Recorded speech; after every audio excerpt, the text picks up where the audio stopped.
O envía mensajes de voz a nuestro WhatsApp 318-200-6418. Malambo Radio presenta Salud y Bienestar Social, un programa que busca educar a la comunidad para fortalecer y mejorar su estilo de vida.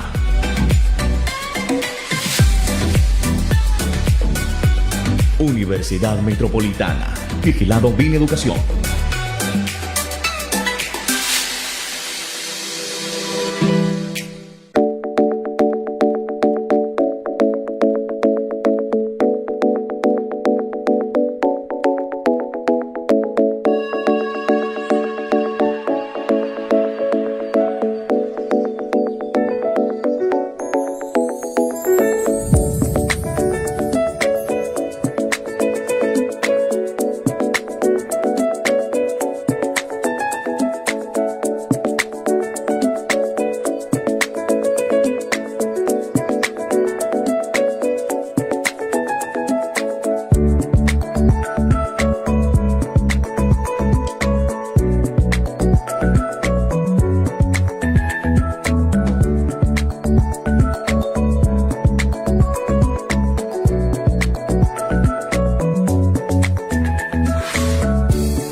Hola, muy buenas tardes. Yo iba a decir buenos días.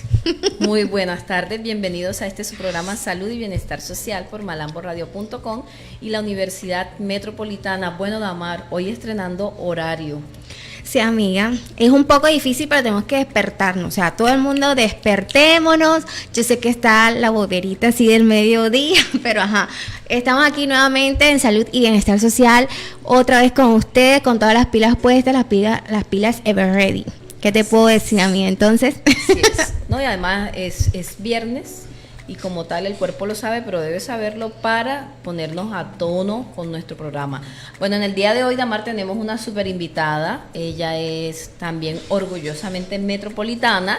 Nos va a hablar en el día de hoy de IRA, infección respiratoria aguda. Démosle la bienvenida a Carolina y que ella se presente. Hola, Caro, bienvenida y gracias por aceptar la invitación. Buenas tardes a todos los que nos escuchan.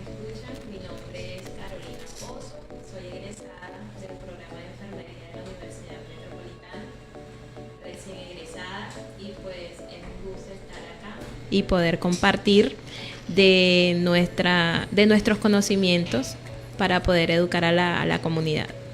Bueno, muy bien. Carolina, como ya lo acaba de decir, está recién egresada, pero durante su vida académica fue una estudiante excelente, con un excelente promedio académico y sobre todo con un ser espectacular. Bueno, Damar, entonces vamos a entrar en materia para hablar de lo que es la IRA. De pronto nuestra audiencia se estarán preguntando qué es eso de IRA, infección respiratoria aguda.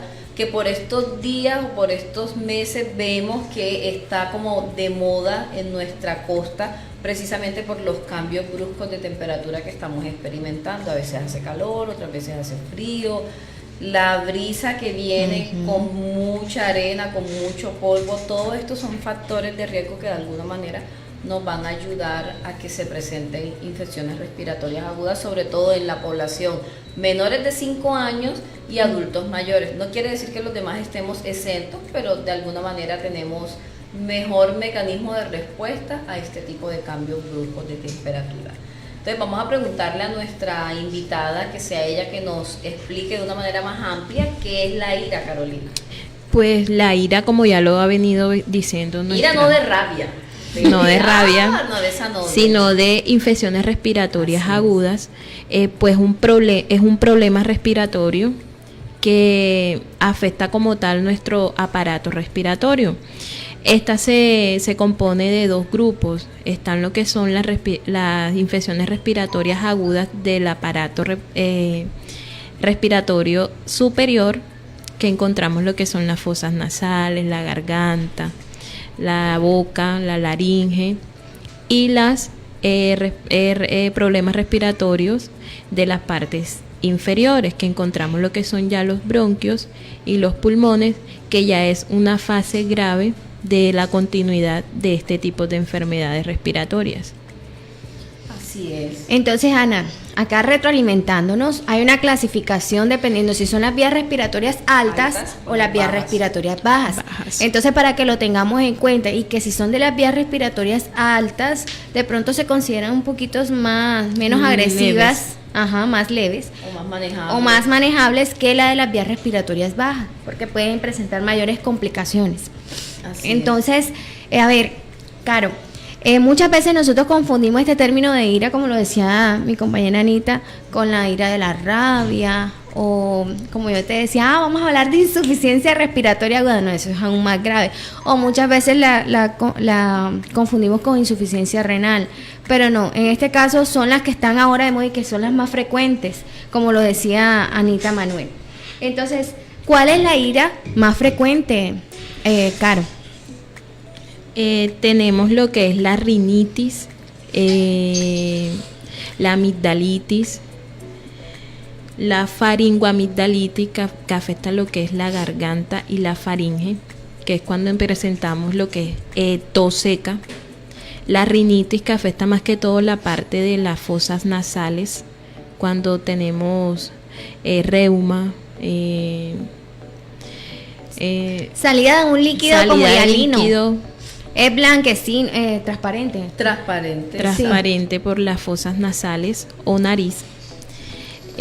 También encontramos lo que es la epiglotis, que es la inflamación de la epiglotis, lo que nosotros comúnmente llamamos lo que es la campanita.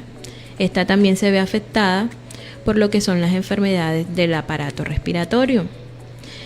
Y también tenemos lo que es la traqueelitis, que es la inflamación de la tráquea, cuando ya se produce lo que es la difonía, cuando nos encontramos afónicos, ya se está afectando lo que es la parte de la boca y la tráquea, y se nos dificulta para hablar, que es cuando ya perdemos la voz por dificultades de algún virus o bacteria que hayamos cogido en nuestro aparato. Tenemos que recordar también de que este tipo de enfermedades puede ser producido por cualquier virus, bacterias o incluso hongos. Dentro de las bacterias más comunes que tenemos, encontramos lo que es la Streptococcus pneumoniae, la Haemophilus influenzae, que es una de las que tiene el porcentaje más alto para producir este tipo de enfermedades, con un 74% de producción, y la Staphylococcus aureus con un 9%. Estas son las 2 bacterias más comunes para producir este tipo de enfermedades. Y dentro de los virus más comunes tenemos lo que es el rinovirus, el virus de la influenza, que es el que más comúnmente produce la gripa en los niños pequeños, el virus de la influenza. También encontramos el virus sincitial, que ya es la parte bronquial, afecta más que todo la parte bronquial de los pulmones, y también el virus de la parainfluenza o adenovirus, que también ya en una etapa avanzada puede producir enfermedades mucho más graves, más que todo en la población objeto, que son los niños menores de 5 años y los adultos mayores entre 65 años hacia adelante. Bueno, nos podemos dar cuenta que son una cantidad de agentes patógenos entre virus y bacterias los que nos van a causar la infección respiratoria aguda, que bien sea de las vías respiratorias altas o de las bajas, que ya habíamos dicho, tú lo reiteraste, Damar, que las vías respiratorias, las infecciones de vías respiratorias altas tienen un manejo más sencillo o son más fáciles de tratar que las infecciones de vías respiratorias bajas. Pero también me llama la atención que toda esta cantidad de agentes patógenos, de alguna manera es importante ayudar para que hagamos promoción y que aprovechemos el espacio para invitar a todas las madres de familia, madres o padres de familia o cuidadores que tengan a su cargo los niños, los bebés, niños menores de 5 años, para que aprovechemos lo que nos está aportando nuestro sistema de salud, y es el esquema de vacunación.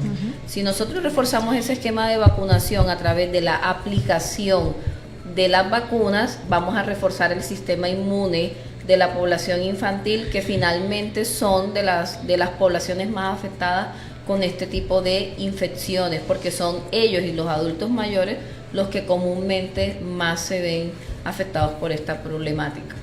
Sí, Ana, vemos que los virus o las bacterias son muy comunes y las podemos encontrar en cualquier parte, incluso cuando estamos en el bus, que nos agarramos de las barandas, en cualquier parte la podemos encontrar, y por lo tanto debemos hacer promoción de la salud y prevención de estas infecciones respiratorias agudas. Y que qué más que con una vacunación que te están ofreciendo en los pasos, en los caminos y en el puesto de salud más cercano, que puedes prevenir en tu bebé que se vaya a enfermar.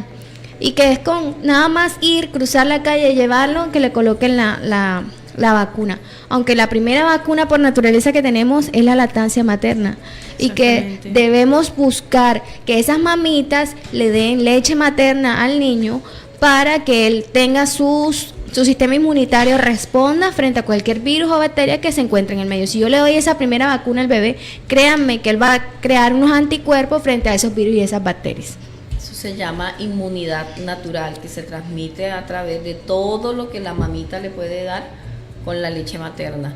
Bueno, pero también es importante mencionar que hay unas vacunas en este momento, hay una vacuna que no solamente aplica para la población menor de 5 años, sino que también se la están poniendo prácticamente que a toda la población.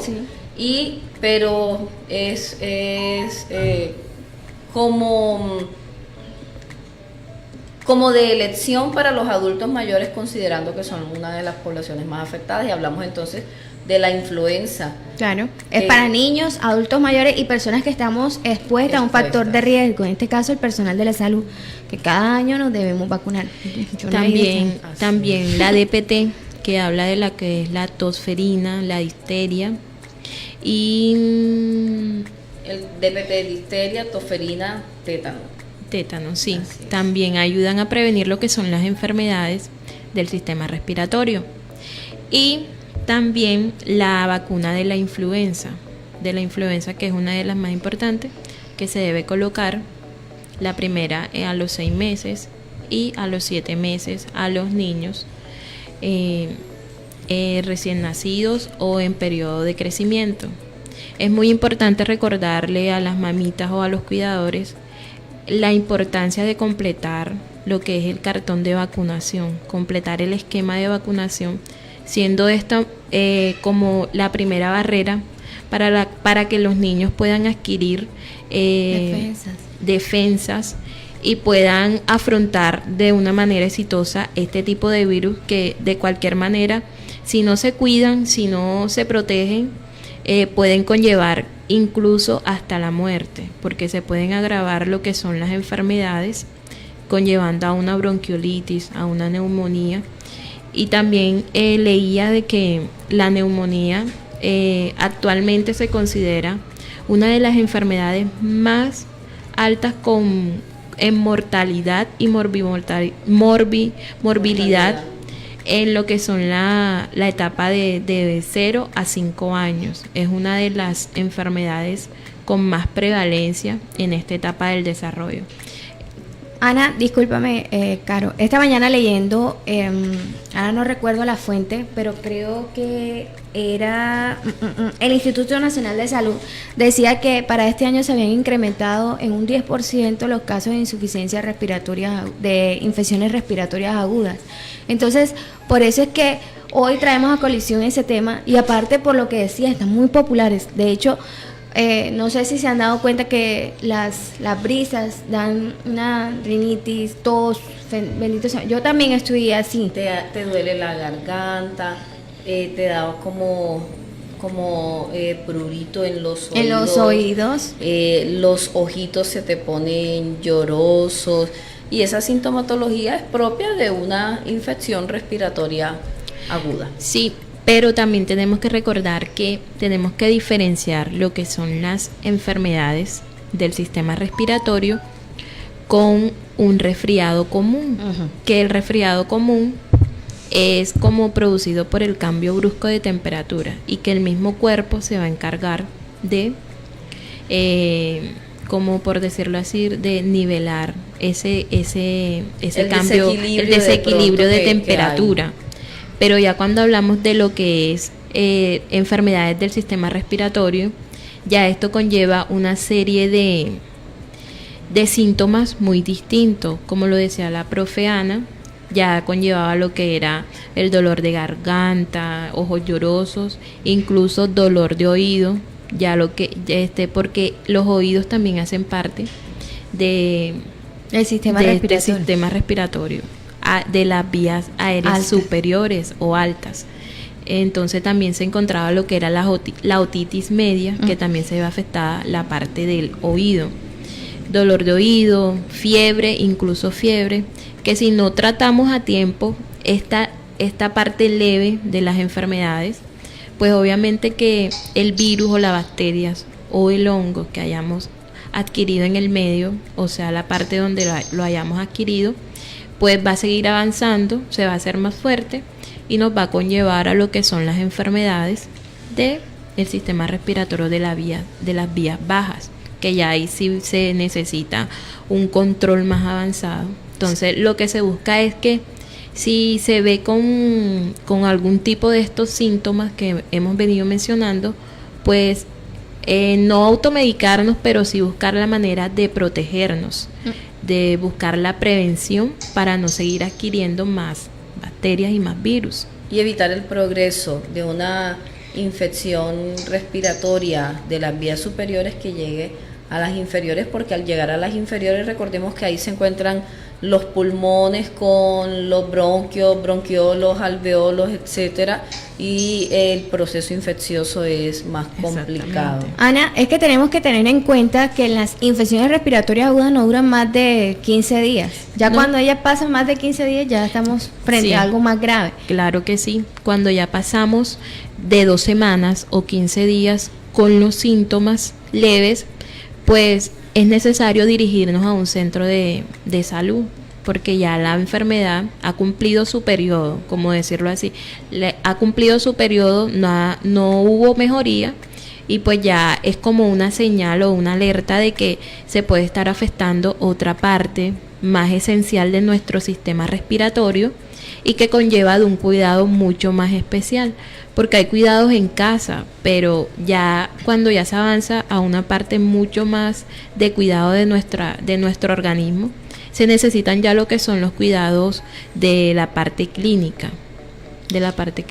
Es ahí, Ana, cuando nosotros vemos que cuando es un resfriado común, algo que no es tan grave, el mosquito que nosotros expulsamos es transparente. Ya cuando este va cambiando su textura y su color a un amarillo y un verde, ya es algo más delicado, es más bacteriano. Y requiere un manejo diferente. Entonces es allí cuando nosotros le decimos a todos los que nos están escuchando, a nuestros familiares, a nuestra audiencia, que debemos cuidarnos de esas gripitas que nosotros, no, tengo una gripita, no, hay que cuidarse, hay que tomar abundante agua, hay que tratar de evitar esos cambios de temperatura, porque una simple sinusitis, rinitis, con esta comunicación que hay de aquí de la nariz al cerebro me puede llevar a una meningitis, como fue el caso de mi amigo, pero también un paso de aquí a acá me puede dar una neumonía y puedo aterrizar bien y fácilmente en una unidad de cuidados intensivos con una insuficiencia respiratoria aguda. Claro que sí. Entonces, es cuidarnos. Exactamente. Algo que quería agregar es que nos den la sintomatología de las vías superiores es como una alerta de que tenemos algo y que debemos combatir. Entonces es como que el inicio, la puerta de entrada de la bacteria o del virus para seguir afectando nuestro sistema respiratorio. No debemos dormirnos con este tipo de cosas porque, como todo proceso, todo llega a un punto límite. Y el punto límite de este tipo de enfermedades es la neumonía, la bronquiolitis, que ya son las complicaciones mucho más graves de lo que son este tipo de enfermedades o este grupo de enfermedades. Entonces, normalmente vemos que las mamitas ven a los niños con exudado en la nariz, con cierta estornudos, dolor de garganta, inquietud en los niños, pero por ser niños que no hablan y que no conocen de esto, pues lo dejamos pasar porque, bueno, son niños, seguramente cogió algo y le dio alergia.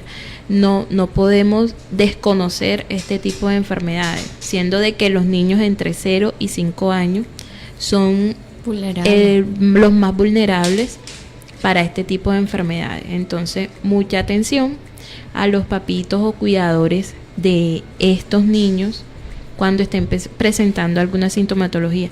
Incluso ya cuando vemos que hay fiebre, ya es algo mucho más de atención y que no debemos dejar pasar, que debemos atacar.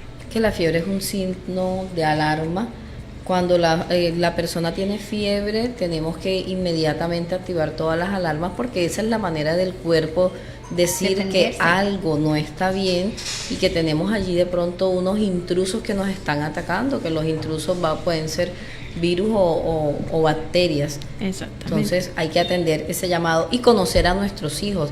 Ella decía algo importante y es que no dar por sentado que todo lo que está cursando es normal porque son niños, porque es propio de la edad o propio de la época que están viviendo, sino conocer a nuestros hijos. Yo tengo una hija de 4 años, ella es asmática y yo sé cuando Gabriela tiene un problema respiratorio que es propio de su cuadro clínico a cuando lo está haciendo por algo que es viral, porque las características de la tos es diferente, las características de la secreción es diferente. Normalmente ella no le da fiebre porque pues su asma la tenemos muy bien controlada, gracias a Dios, entonces ella no presenta fiebre, pero cuando ya la rinitis o el estornudo es frecuente, cuando ya se ve malestar general, Gabriela, tú sabes que Gabriela come y come, eso es una cosa terrible. Entonces cuando ya Gabriela pierde el apetito, cuando ya Gabriela quiere estar todo el tiempo cargada, es una niña que pesa y ella es muy inquieta, ella es muy saludable. Cuando ella cambia y tiene esa sintomatología, entonces ya uno sabe que está pasando por un proceso que inicialmente tenemos que esperar a ver si es viral o no, y que en ella de pronto se complica un poquito, pues teniendo en cuenta su cuadro clínico de base. Pero es importante que conozcamos a nuestro ser, que conozcamos a nuestro familiar, que conozcamos qué es lo normal en ellos y qué no es lo normal para poder hacer la diferencia y atenderlos de manera eficiente y oportuna ante una situación como esta. Entonces, allá, Ana, estaríamos hablando de unos factores de riesgo. Entonces, Caro, ¿cuáles serían los factores de riesgo a los cuales podríamos hablar nosotros hoy en la insuficiencia, infecciones respiratorias agudas? Estoy en séptimo, caramba. Pues eso te iba a decir, estás fijada en séptimo y por eso se le cruza como que el cable con... Cuidado crítico. Sí. Bueno, dentro de los principales factores de riesgo, pues los niños menores de 5 años, es un factor de riesgo. No quiere decir de que todos los niños en esta edad van a sufrir una enfermedad del sistema respiratorio, porque hay unos que son más, como por decirlo así, su sistema inmunológico está mucho más protegido por los cuidados que se le ha prestado al niño, y hay otros que por las condiciones en las que viven, pues no es lo mismo. Entonces podemos hablar que los niños menores de 5 años, también la no lactancia materna, siendo la lactancia materna una de las principales fuentes de para poder adquirir inmunizar, es la inmunidad defensa. natural que exactamente, le damos al para bebé. poder adquirir defensas en el niño durante sus primeros 6 meses, que debe ser lactancia materna exclusiva. Los niños que más prevalecen con este tipo de enfermedades son los niños que durante su periodo de lactancia no la recibieron de manera adecuada y que a muy corto tiempo se le puso lo que fue el biberón, lo que uno comúnmente llama el alimento, y pues obviamente que lo que es fisiológico nunca va a ser igual a lo que es químico o procesado. Entonces es muy importante la lactancia materna, siendo los niños que no han sido lactados durante el tiempo indicado son los que más prevalecen con este tipo de enfermedad.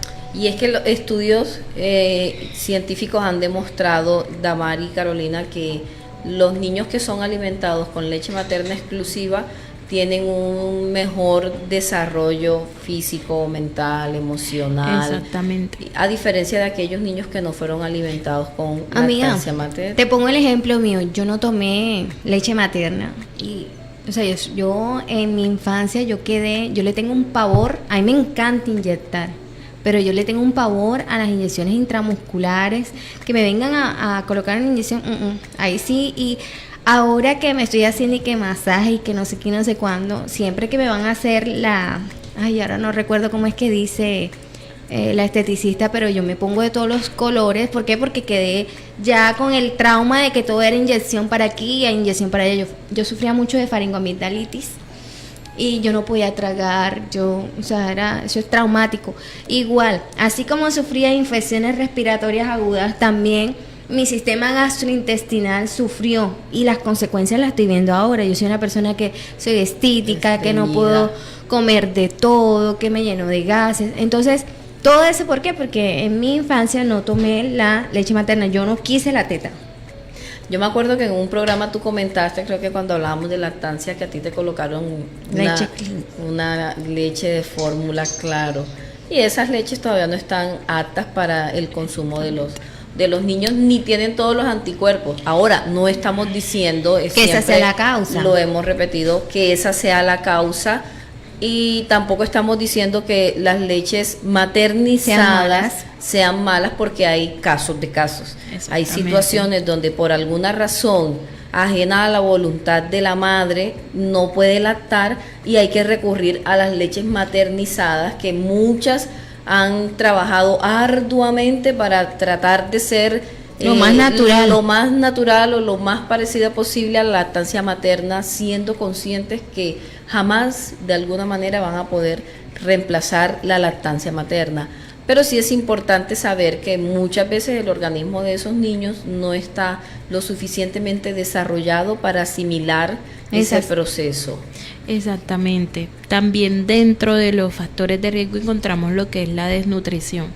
Muchas veces confundimos lo que es estar bien nutrido a ser como que alimentado, por decirlo así, porque yo le puedo dar al bebé un tetero llenísimo, hasta 5 onzas, dárselo y que se lo tome todo, listo, lo alimenté.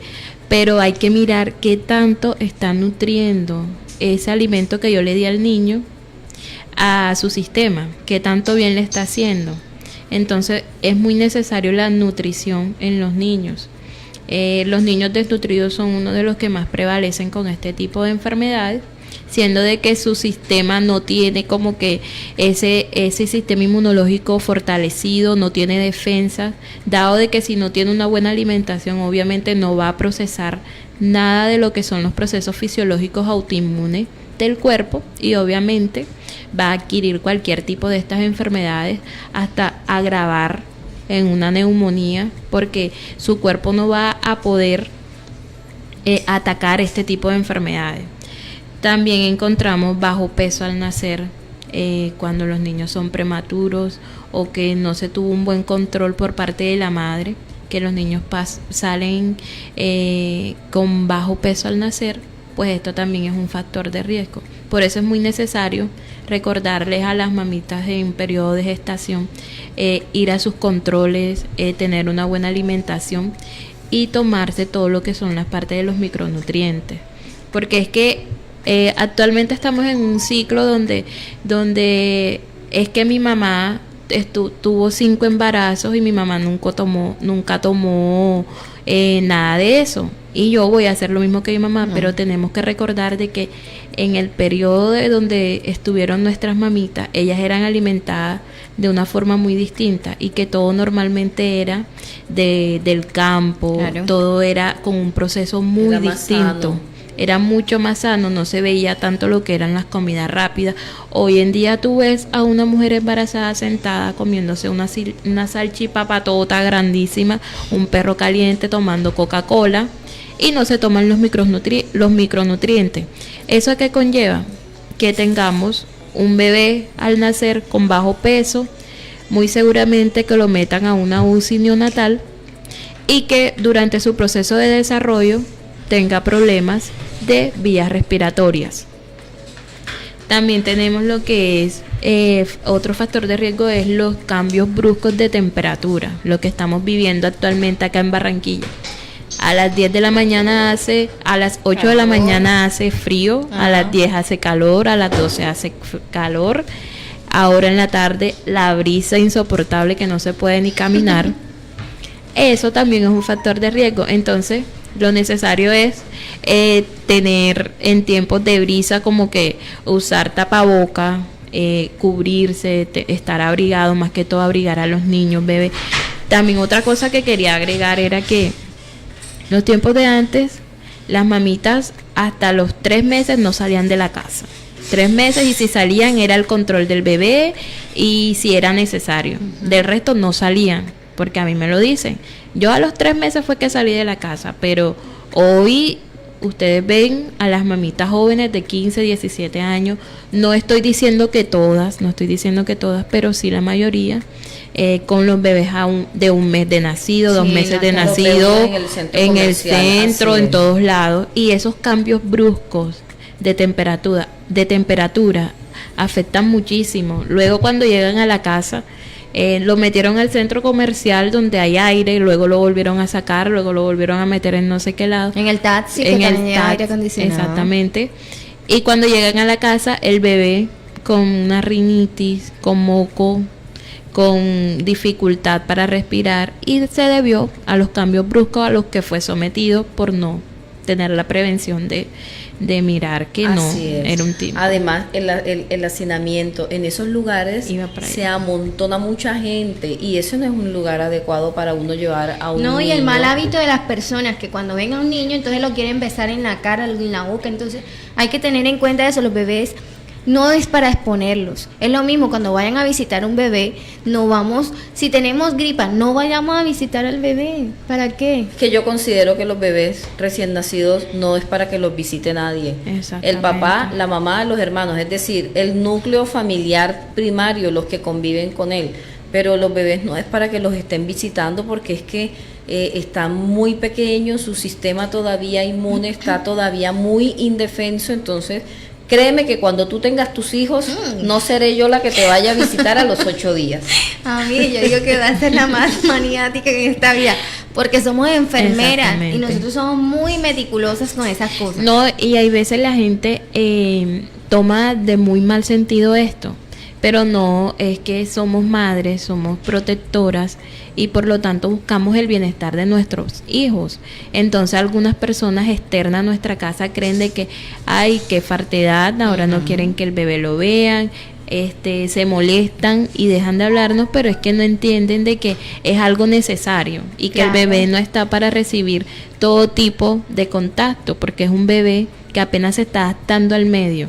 Entonces, y que cualquier sí, cosa... no. Ella habló algo importante, adaptación neonatal, y eso es importante, apenas se está adaptando. Entonces todo el mundo lo quiere cargar. Ay, qué cachetón. Todo que el no mundo sé lo qué. quiere besar, todo el mundo, y eso no debe ser así. Entonces, la invitación sería, Caro, mamitas, papitos, por favor, el bebé no se visita, el bebé hay que esperar que por lo menos Exactamente. tenga 1 mes, 2 meses para recibir visitas. Antes no, agradezca muy gentilmente a todo el que esté interesado en conocer al bebé, pero manden los que manden regalos. los regalos, etcétera, pero el bebé no se visita. A veces llega, qué sé yo, la vecina, el vecino que tiene una reuma, que tiene un proceso respiratorio y estornudando, achí, achí, repartiendo sus achí por todas partes, y el pobre bebé indefenso termina de alguna manera afectándose Claro. por eso. Exactamente. También encontramos lo que es el hacinamiento. Pues bueno, quería agregar algo de que las enfermedades de vías respiratorias es más común en lo que es la parte urbana. Porque hablamos de la parte urbana, que son como que los pueblos, las partes del campo. Rural. Porque El campo es rural. rural, la parte rural, sí, me equivoqué, perdón. Porque comúnmente en estos sitios se cocina con lo que es leña, hay Factor de riesgo. aún se cocina con leña. Los abuelitos de los pueblos comúnmente uno ve que fuman tabaco, cigarrillo, se ve, no estoy diciendo que acá en la ciudad no, pero en los pueblos es más común. Y comúnmente en los pueblos uno va a una casa y encuentra de que en la misma casa, como es una casa gigante, viven hasta 2 o 3 familias. Esto es hacinamiento. Cada familia comparte un cuarto. Pero no es lo correcto, porque cada familia debería de tener su casa, su hábitat. Y pues bueno, este es hacinamiento. Esto también es un factor de riesgo, el hacinamiento. Vivir muchas personas en una misma casa, y es mucho más común en la parte rural, porque se maneja lo que es el humo de las leñas.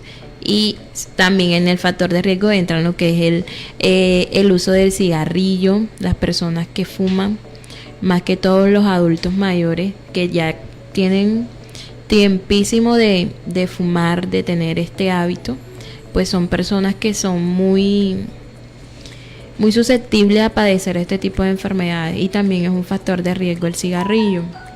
Caro, entonces ahí es importante reconocer que si nosotros estamos en un contexto, en un espacio donde hay fumadores activos, también tenemos que tener mucho cuidado con esa situación, porque finalmente terminamos nosotros siendo Exactamente. fumadores pasivos, y el fumador pasivo, el daño es más severo Más. que el activo, Exactamente. porque el fumador activo, él inhala el humo del cigarrillo, pero también lo exhala. Pero el fumador pasivo nada más lo inhala. La combustión del Sí. Y lo que es Exactamente. peor, lo que acabas de decir, la combustión, todo lo que ya viene de haber recorrido el sistema respiratorio del fumador activo es el que nosotros estamos inhalando. Entonces, eso es Exactamente, delicado. convivir con una persona que fume. Ciertamente como que presentamos ciertos síntomas de las enfermedades respiratorias, y vamos al médico y puede que nos hagan una radiografía de tórax o algo, y encuentran humo, y le preguntan a la persona: ¿usted es fumadora activa? No, yo nunca jamás he fumado. Pero se le olvida decir de que Cocina el con esposo, el hijo, la hija cocina con leña, y eso hace de que se vea afectado nuestra parte pulmonar. Entonces, mucho cuidado con eso. Y pues sé que debe ser muy difícil para las personas adictivas al cigarrillo dejarlo de un día para otro, pero tampoco es algo imposible. No es imposible. No es imposible. Porque mi papá tiene en este momento 87 años, mi papá duró aproximadamente 30 años fumando, y el día que él dijo no fumo más, ese día no fumó más. Así Igual, fue mi padre. Yo sé que todo el mundo no tiene la misma fuerza de voluntad, pero querer es poder. Sí, Y señor. ahí está mi papá, 87 años, hipertenso, diabético, glaucoma, hiperplasia prostática, pero nada que tenga que ver con la parte respiratoria. Así fue mi padre. Mi padre también fumaba cuando era joven. Y al ver que mi abuelito murió de tanto fumar, él dijo, ya no fumo más. Porque es que esas crisis que tienen las personas que han sido fumadoras son terribles. Ves el ahogo, la sensación de que ellos, quienes están pidiendo auxilio, dame aire y no lo pueden tener. Entonces, él tuvo esa experiencia y dijo, no fumo más. Y mi papá murió de un infarto agudo del miocardio, pero no por fumar o porque sus pulmones estuvieran llenos de humo, no señor. Por otra causa, pero por ella no fue. Así es, entonces Exactamente. es importante que se tenga muy presente tener este tipo de cuidados en los que es un factor de riesgo que nos afecta a nosotros, pero que de alguna manera hay que también manejarlo. Yo tengo un hermano, él es paisa. Ustedes saben que la gente del interior del país tiende algunos, no todos pues, pero la mayoría tiende a ser muy fumadoras. Dicen que no estoy de acuerdo con esa teoría, que por el frío, Sí. que supuestamente En el Bogotá tú sí cigarrillo ves que le gente quita fumando. el frío. Yo no creo en esa teoría, pero bueno, cada quien Lo con mismo su- que tú ves en Bogotá, o sea, yo me sorprendí que dicen que nosotros somos parranderos. Yo no creo eso, mija, porque yo veía un día común y corriente a señores en no sé cómo le dicen, fondas, no sé cómo le dicen Las ellas. cantinas. No, allá no le dicen cantinas, cigarreras, algo así. Y están alzando el codo, mija, tomando todos los días, y uno normalmente de lunes a viernes, no, de sábado y domingo, bueno. Del viernes, el viernes Ajá. se Como arregla la sí, gente. pero un lunes en la mañana tomando, fumando, no, eso no se ve. Entonces, cuando se presentan este tipo de situaciones hay que saber manejarlo y uno tiene que luchar por el bienestar de su familia. Mira que te contaba o les contaba que mi hermano viene del interior del país, él fuma muchísimo, él con la colilla que le dicen, con la colilla de uno, del que se acabó, prende el otro. Él es fumador compulsivo, es muy joven, tiene 42, 43 años, pero desde muy joven fuma, y yo, con toda la sutileza del caso, ya él está educado y él dentro de la casa no fuma, porque cuando viene a visitarnos pues se queda en la casa, en mi casa, pero él dentro de la casa no fuma, y al frente tampoco, porque viene la brisa y derechito que va. Entonces él busca su lugar donde él pueda fumar, porque en la casa nadie fuma, absolutamente nadie fuma, y uno tiene que preservar su ambiente, su entorno. No Claro. puedes permitir que lo que tú tratas de mantener de la mejor manera posible, otra persona de alguna u otra forma ajena a ese núcleo familiar primario te lo vaya a deteriorar, porque es que a él un cigarrillo más o un cigarrillo menos ya no le va a hacer.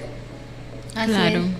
Pero en mi casa, en mi familia, donde ninguno fuma, ese cigarrillo más o ese cigarrillo menos sí puede hacer la diferencia. Además, sumándole eso, que yo tengo un bebé y que ese bebé es asmática. Entonces yo soy extremadamente celosísima con eso, y cuando él me dice que, hermanita, voy a visitarte, le digo, bueno, ya sabes dónde tienes que fumar. ¿Qué te Sí. Profe, y otro de los factores de riesgo que encontramos es las personas que son muy prevalentes a presentar este tipo de enfermedades, como de las vías aéreas superiores, por lo menos los que son muy prevalentes a sufrir este tipo de enfermedades, pues también son un factor de riesgo Para las personas para que están las otras alrededor. personas que están alrededor, porque ya es un factor patógeno que esta persona tiene y que puede contagiar a los que están a su alrededor. Entonces hay una serie de factores protectores o de prevenciones o medidas que debe tomar esa persona para tratar tratar o para prevenir contagiar a los demás. Bueno, Caro, entonces cuéntanos también un poquito sobre cuáles son aunque ya lo habíamos mencionado, pero profundicemos un poco más sobre cuáles son las edades más prevalentes para que se presenten las infecciones respiratorias agudas. Pues la edad más prevalente son los niños menores de 5 años, de 0 a 5 años, siendo que este es el periodo donde los niños cumplen un mayor desarrollo, donde su sistema inmune es como la parte inicial para que este sea fortalecido. Entonces miremos de que de 0 a 5 años es que se colocan las vacunas. De 0 a 5 años es que se tienen que brindar cuidados especiales para los niños. De 0 a 5 años es que los niños empiezan a ser independientes. Entonces es como un proceso muy especial y que por lo tanto merece cuidados especiales. Y siendo esto uno como que el blanco para este tipo de virus, porque son como que los más susceptibles a poder sufrir cualquier cosa, siendo que ellos están sufriendo un periodo de adaptación. Y las personas mayores de 65 años o adultos mayores. Porque hablamos de adultos mayores, porque son personas que ya tienen un proceso largo de vida y que su sistema inmune no se va a encontrar igual al de un joven. Ya, por decirlo así, ya su sistema inmunológico va a estar como cansado, deteriorado un poco por el proceso de vida. Las cosas entre más avanzadas estén, pues ya han cumplido un proceso. Entonces por eso se habla de los adultos mayores, siendo que los niños, ellos apenas están iniciando a fortalecerlo.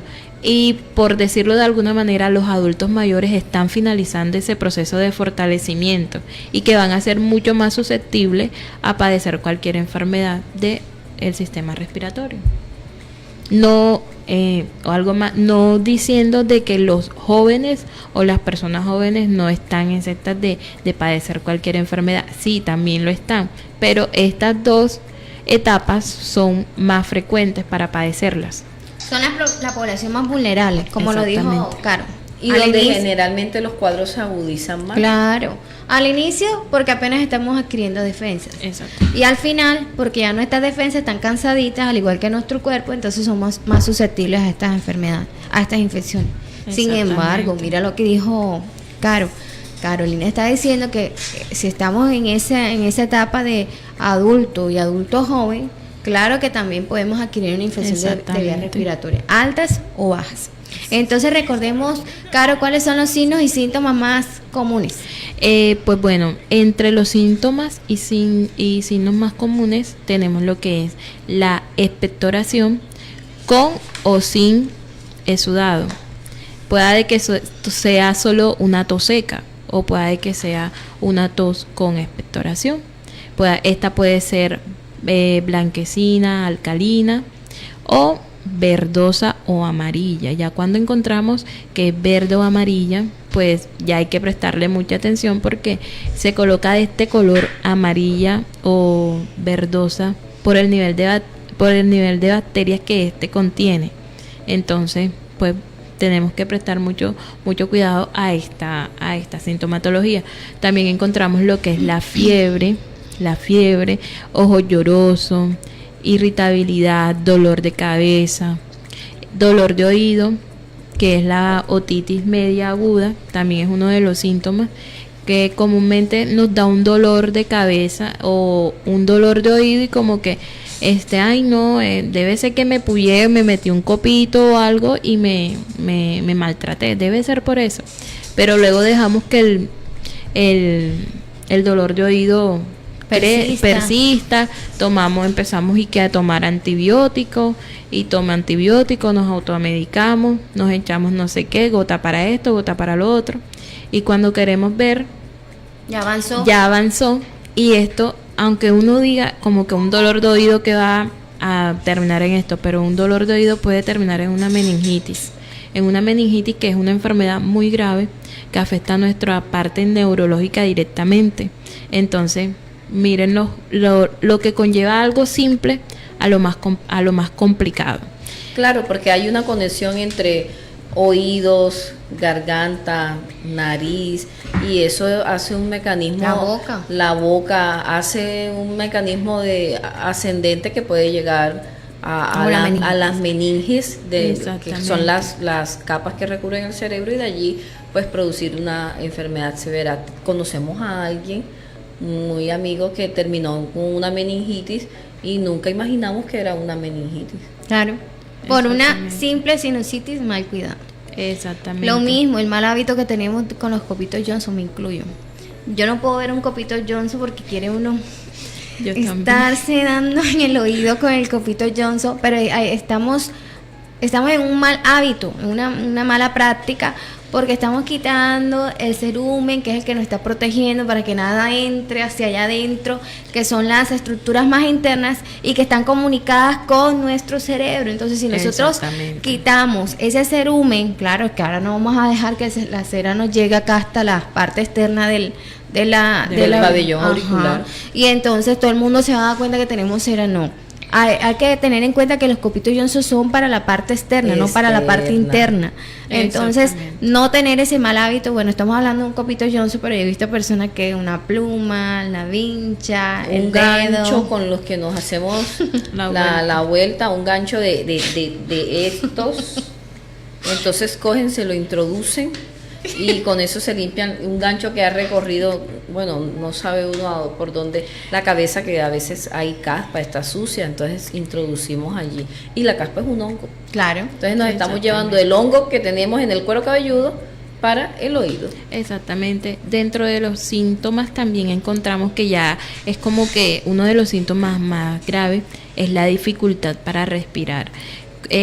Somos enfermeras y vemos en la parte clínica que llegan mamitas con niños súper pequeños en una crisis de asma, y uno le pregunta como que, ajá, ¿y usted por qué no lo había traído? No, porque pensé que no era tan grave. Entonces, es algo que, o sea, amerita cuidado y atención. Vemos que los niños llegan en la crisis de asma con la dificultad respiratoria, que mejor dicho, la saturación por menos de 80, tiraje intercostal, todo eso, y pues porque usted dejó que el niño llegara hasta este grado de gravedad. No, porque pensé que no era grave, pensé que se le iba a quitar con lo que yo le estaba dando. También adoptamos la costumbre de que si el niño tiene una fiebrecita o un dolorcito o algo, enseguida el antibiótico. Ay, no hablemos de las mamás, también de los adultos. La amoxicilina, donde usted ve a un niño menor de 5 años, revise la nevera y ahí está la amoxicilina. Y la acetaminofén. Pero es que no falta. Claro, pero es que también es que las mamás deben estar preparadas. Porque qué tal que te coja una fiebre, te vas de viaje y no llevaste tu acetaminofén. Pero a mí, bueno, mi mamá le pasó alguna vez, mi papá estaba terriblemente bravo porque decían, ¿cómo una mamá no va a cargar su botiquín si va a ir para otro lado? Entonces es algo muy muy relativo, pero lo que está diciendo Carolina en este momento es que no debemos automedicar, porque nosotros en este momento no estamos formados para ser médicos, ni siquiera nosotros estamos en esa competencia para decir y nosotros somos aún más terribles, somos más no, somos un poco más precavidas al momento de pronto de automedicarnos. Ajá. Pero también cuando se nos presentan ese tipo de emergencias, como dice Damar, como uno tiene un poco más el conocimiento más claro, somos un poco más atrevidas al momento de generar acciones de pronto de un medicamento, pero no quiere decir que eso sea el deber ser. No.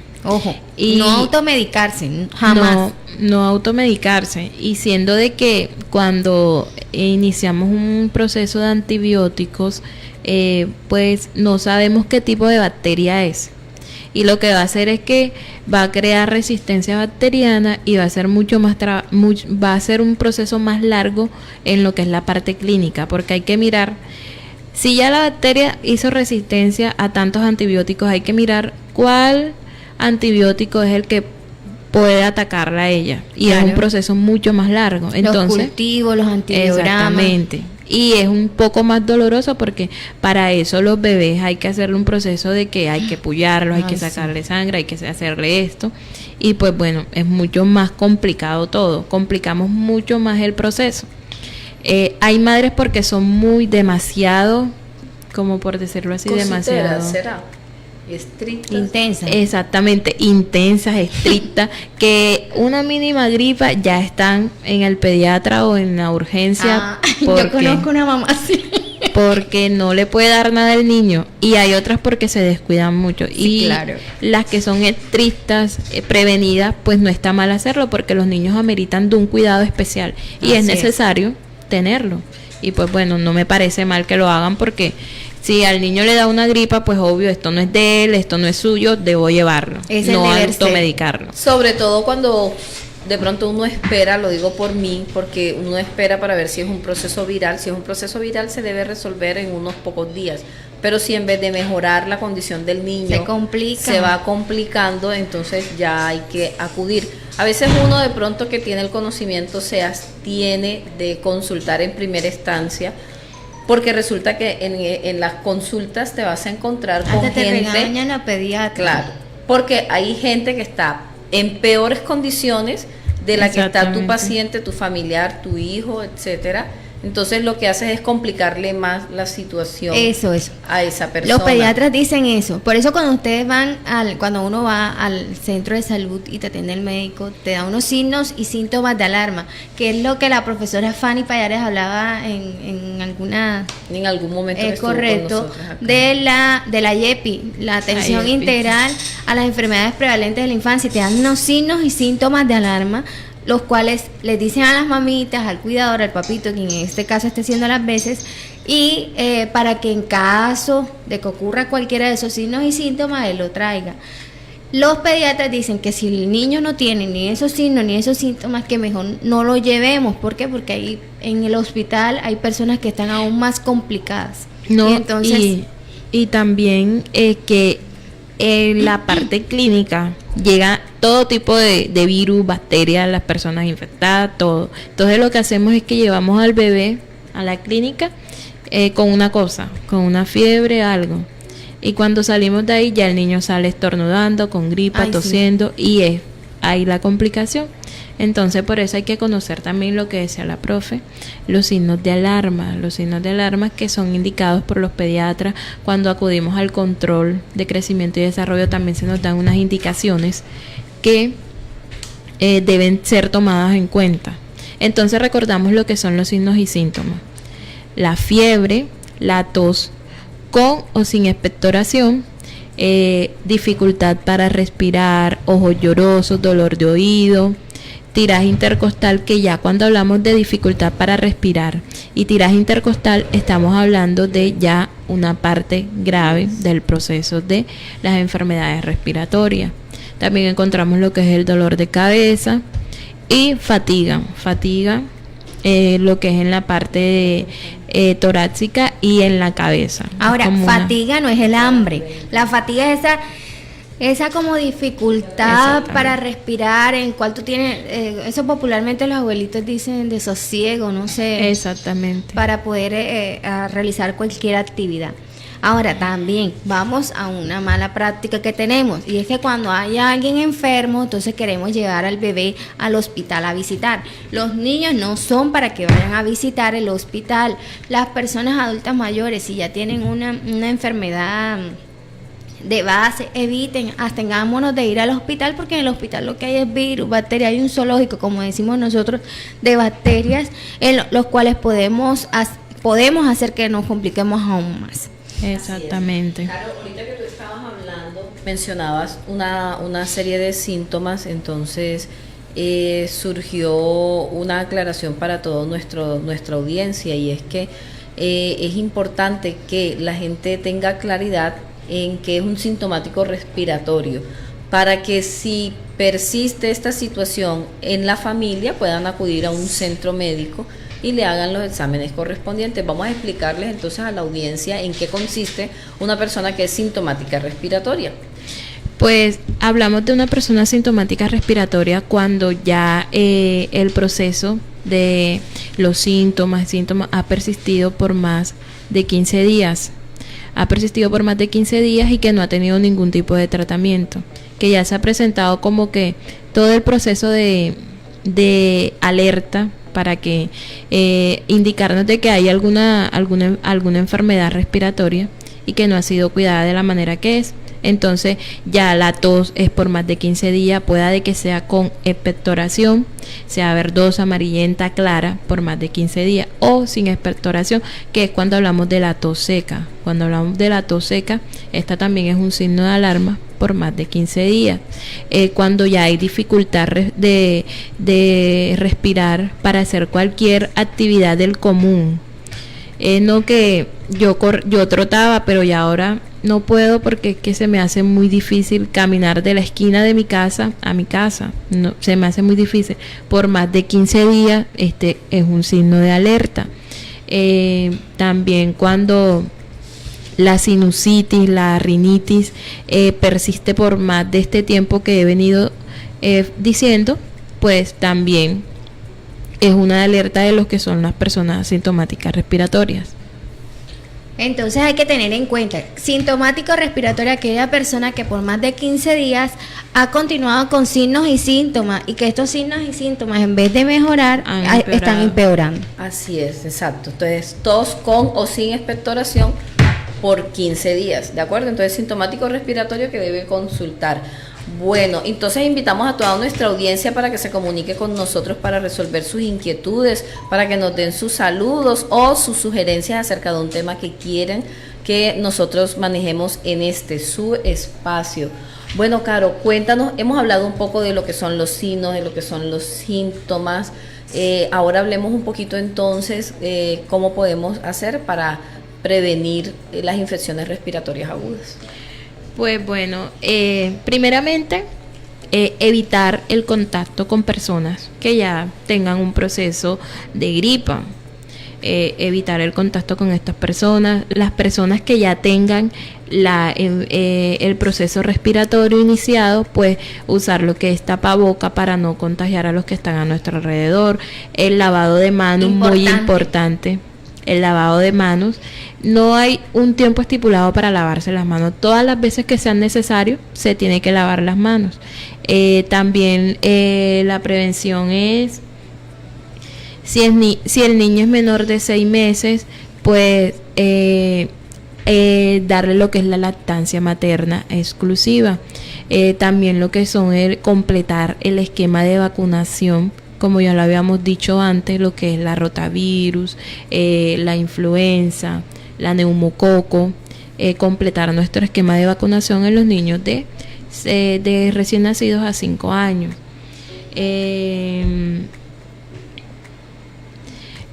Acudir al médico en caso de que se presente algún síntoma grave o un signo de alarma, pues acudir al médico, no automedicarnos y pues tomar abundante agua, que es una de las medidas en casa que se debe tomar abundante agua, dado de que la flema que se encuentra pegada, por decirlo así, a nuestros bronquios o pulmones, pueda ser despegada por el líquido que hemos ingerido. Entonces el agua ayuda mucho a lo que es la parte, exactamente. Fluidificar la flema, evitar que esa tos sea más el consumo de agua tiene muchos beneficios. Exactamente. Entonces también es importante que se le recomiende a toda la audiencia el tapabocas. Es importante que si usted sabe que tiene gripa o que está pasando por una infección respiratoria, utilice el tapabocas.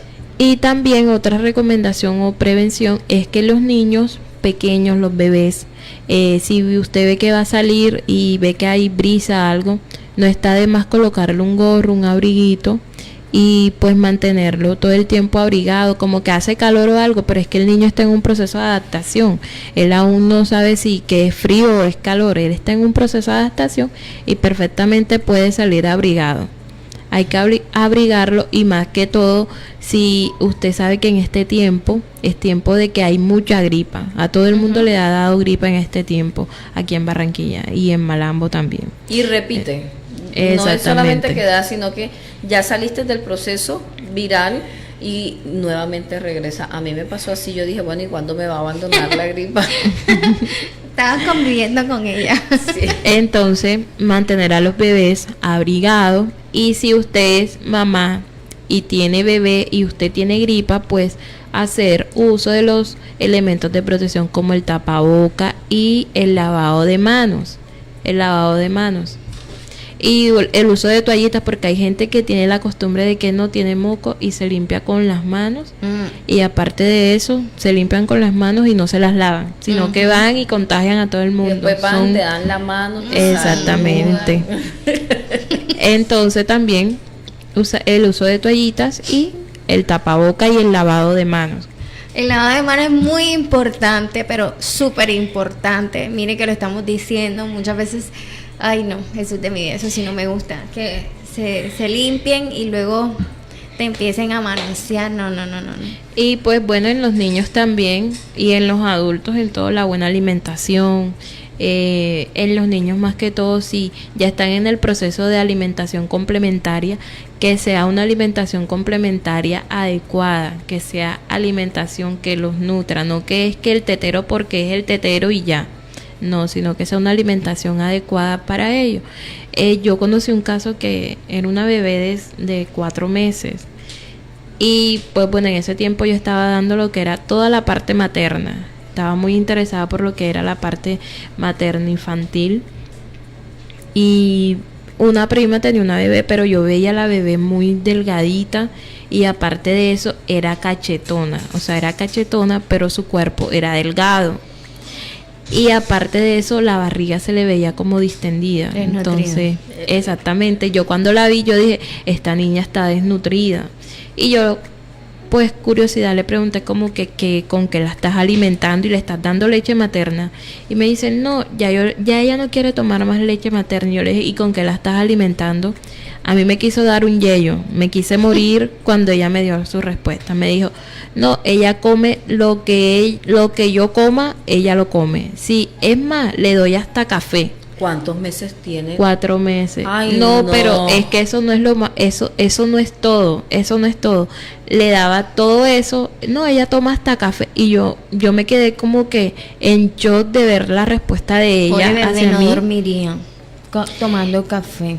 Y a los 3 meses de haber yo visitado y de haberle dado la educación, porque de todas maneras le di de educación aunque ella me hubiera dicho eso, pues son personas que no sé si es que son testarudas o es que no tienen la condición para darle una buena alimentación a la bebé. Y la bebé la llevaron, se enfermó, se complicó, la llevaron y estaba efectivamente desnutrida. Tenía todos los síntomas para estar desnutrida y como a los 15 días la bebé falleció. Ay, no, qué dolor. La bebé falleció y miren que es un cuidado muy importante como es la alimentación y que hay que comprender de que los bebés no están en un proceso de que ellos pueden comer todo lo que quieran para que se adapten, porque eso es lo común que escuchamos, porque yo le doy a él todo lo que pueda para que aprenda a comer, no. Entonces vemos niños o muy flaquitos o muy gorditos y esa gordura tampoco es buena porque es una gordura, es una obesidad, pero porque le estamos dando el alimento que no es el adecuado para su edad. Así es. Bueno, entonces vemos que el tiempo ha transcurrido, Caro, y ya como para terminar, ¿cuál sería entonces las recomendaciones generales? Porque el tratamiento, sí, hablando rápidamente del tratamiento, depende del tipo de infección respiratoria al que estemos haciendo frente. Exactamente. Y hay que esperar más bien a que el médico determine el tipo de manejo médico que le va a dar. Hablamos de la prevención, que era el consumo del agua, evitar los factores de riesgo y fomentar los factores protectores, pero hablemos un poquito entonces de las recomendaciones. Pues dentro de las recomendaciones pues está